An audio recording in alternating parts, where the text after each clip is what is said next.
বিশ্বকাপে আজ দেখা গেল দুটি রোমাঞ্চকর ড্র, যেখানে ফেভারিট দলগুলোকে কঠিন পরীক্ষার মুখে ফেলেছে তাদের প্রতিপক্ষ।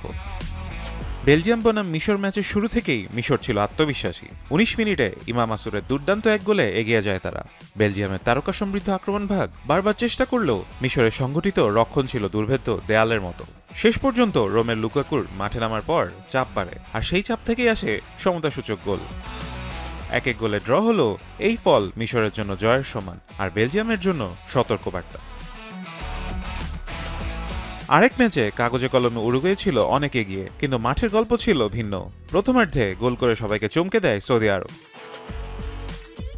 উরুগুয়ে একের পর এক আক্রমণ চালালেও সৌদিদের শৃঙ্খলাবদ্ধ রক্ষণ ছিল অনবদ্য। শেষ দিকে উরুগুয়ে সমতা ফেরালেও সৌদি আরবের লড়াকু মানসিকতা দর্শকদের মুগ্ধ করেছে।